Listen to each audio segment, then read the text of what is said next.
Bonjour à toutes et à tous et bienvenue dans cette série de vidéos Odoo développeur de 0 à Hero. Dans cette vidéo, je vais revenir sur les actions serveurs. Vous les avez déjà un peu vues. Si on regarde ici en vue form ou en vue tree, on avait rajouté l'action ici Add 1 hour for departure et on voit que quand on clique dessus, il nous rajoute bien une heure sur notre departure time. Donc ça avait été fait ici. Si on a bien des records.increment departure time. Donc c'est très bien. Maintenant, je voulais vous montrer comment ouvrir un pop-up depuis une action serveur. Alors, pour ce faire, c'est très minime, mais en fait il suffit de rajouter un action égale à dans notre code au niveau de l'action serveur. Et il faut que notre code retourne une action, une act window, vers le XML. Donc pour faire ça, je vais garder ce increment departure time vraiment juste pour l'exemple. On avait vu dans les wizards ici, on avait créé un carpooling wizard. Et ce qu'on va dire ici, c'est qu'on va ouvrir ce carpooling wizard depuis notre action serveur. Qu'on se le dise, ça n'a pas énormément de sens là tout de suite comme ça.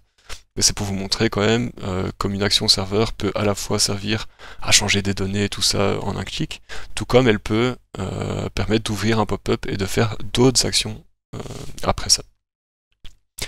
Donc pour ce faire, ce qu'on peut faire c'est ici dans notre increment departure time. Donc pour l'instant je vais commenter ceci, hop. Et ce qu'on va vouloir faire c'est retourner une action. Alors ça c'est un petit snippet, on n'a pas besoin de ceci.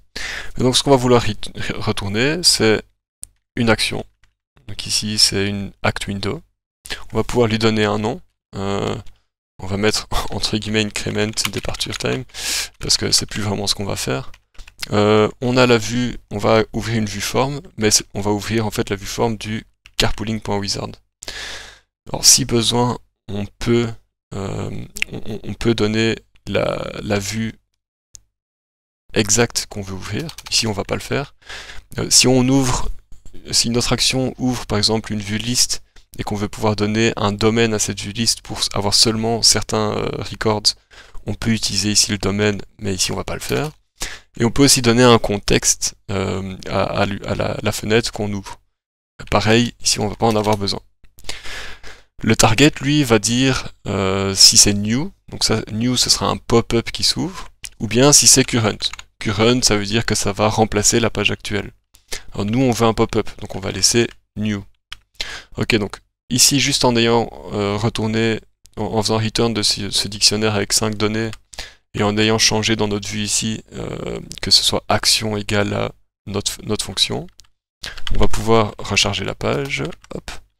On va pouvoir revenir ici et recharger aussi. Je vais quitter ça.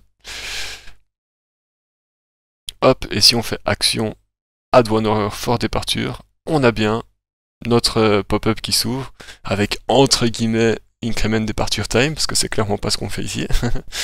Et en fait, on a bien notre wizard qui s'est ouvert.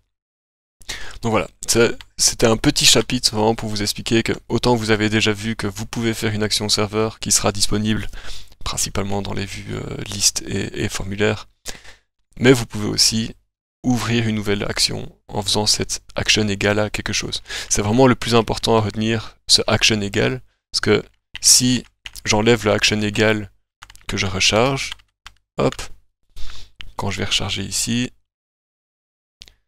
on va voir le résultat. Si je fais action add 1 hour for departure, il ne se passe rien.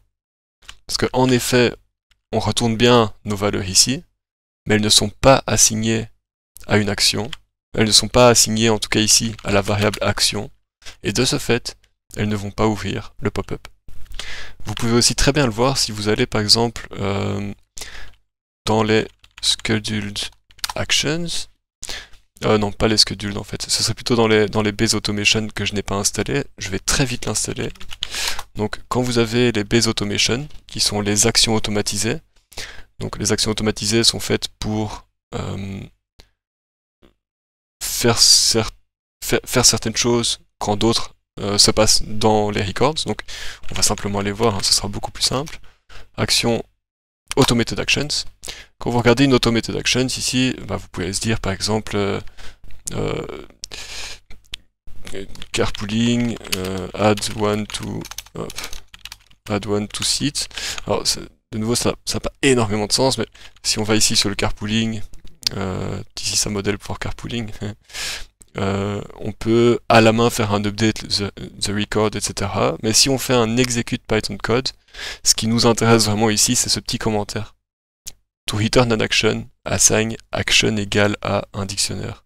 Donc même au do ici, dans les actions automatisées que vous pouvez créer à la main dans le côté technique, c'est pas du développement, enfin vous finissez par développer un peu ici, mais bon, c'est pas la meilleure des pratiques, mais vous pouvez bien voir que pour ouvrir une action ou pour return une action, il faut bien assigner action égale à. Donc ici la base automation est exactement c'est exactement le même principe que notre server action. Si on n'a pas action égale, notre pop-up ne s'ouvrira pas. Merci pour votre écoute et à bientôt.